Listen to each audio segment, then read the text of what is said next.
Welcome to Shivani's kitchen. আশা করি তোমরা সবাই ভালো আছো, সুস্থ আছো।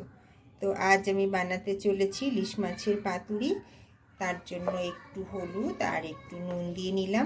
নুন হলুদ মাছের গায়ে ভালো করে মাখিয়ে নিয়েছি। এবার পাতুরির মশলাটা করে নেব। এখানে একটা গ্রাইন্ডার জার নিয়েছি, জারের মধ্যে আমি 3টে লঙ্কা এবং ভেঙে দিয়েছি। তোমরা যে যতটা ঝাল খেতে পছন্দ করো সেইভাবে নেবে। আর দিয়ে দিচ্ছি 1.5 চামচের মতো পোস্ত, 2 চামচ সর্ষে, 1/2 চামচ সাদা জিরে, নুন আর 1/2 চামচ হলুদ দিয়েছি। এবার ভালো করে পেস্ট করে নেব।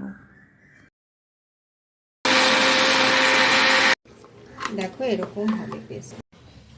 গ্রাইন্ডার জারে যে মশলাটা করেছি সেখান থেকে আমি 4 চামচ নিয়ে নেব। 2টো কাঁচা লঙ্কা মাঝখান থেকে ভেঙে এভাবে দিয়ে দিলাম। আর দিয়ে দেব 2 থেকে 3 চামচের মতো সর্ষের তেল। এই রান্নাটিতে কিন্তু সর্ষের তেলই দিতে হবে। এবার হাতের সাহায্যে খুব ভালো করে মাখিয়ে নেব। দিয়ে দিচ্ছি।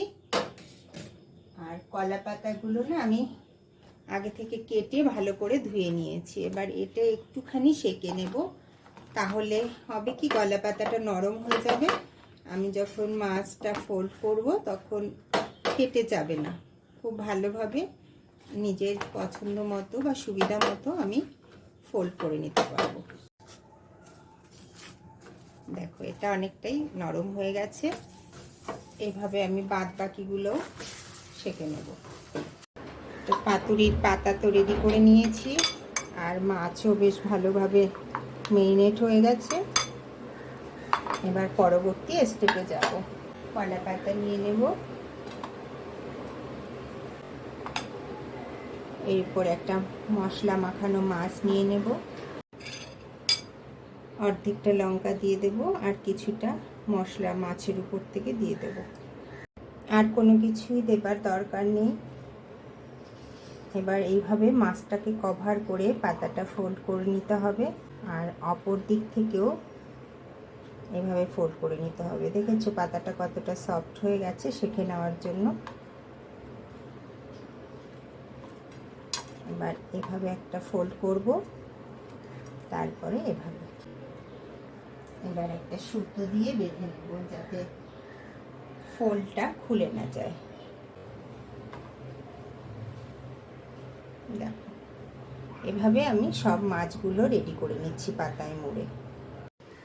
দেখো আমি সব পাতুরিগুলো রেডি করে নিয়েছি। এবার গ্যাস জ্বালিয়ে তাওয়াটা বসিয়ে দিয়েছি। তাওয়ার উপরে পাতুরিগুলো এভাবে পরপর সাজিয়ে দেব। তোমরা চাইলে কিন্তু এটা স্টিমও করে নিতে পারো। চাটুর উপরে যদি এভাবে পাতুরিগুলো করা হয় তখন একটা পোড়া পোড়া পাতার স্মেল আসবে, যেটা খেতে খুবই ভালো লাগে। আর স্টিম করলে সেই স্মেলটা আসবে না। তো দুটো দুরকমই টেস্ট, তোমরা দুরকমই করে দেখতে পারো। আর উপর দিয়ে একটা প্লেট দিয়ে ঢেকে দিচ্ছি। 10 মিনিটের মতো হয়ে গেছে। একটু ঢাকনা তুলে দেখে নিচ্ছি, উল্টে দিচ্ছি।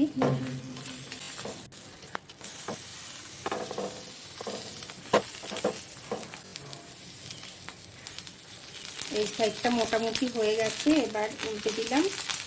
এবার অপর সাইডটাও হতে দেবো 10 মিনিটের মতো।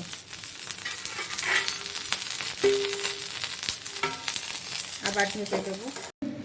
10 মিনিটের মতো হয়ে গেছে এই সাইডেও। তো আমি তুলে একটু দেখে নিচ্ছি। তোমরা মাঝে মাঝে একটু তুলে দেখে নেবে।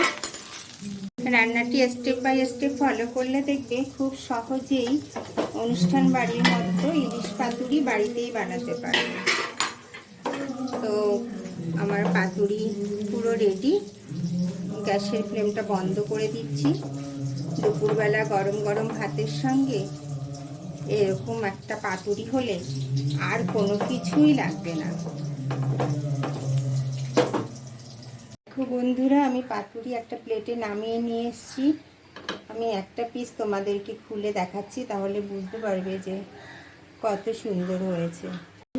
তো আমার পাতুরি বানানোর রেসিপি যদি তোমাদের ভালো লেগে থাকে, লাইক, শেয়ার অ্যান্ড কমেন্টস করে জানাতে ভুলো না কিন্তু। ধন্যবাদ।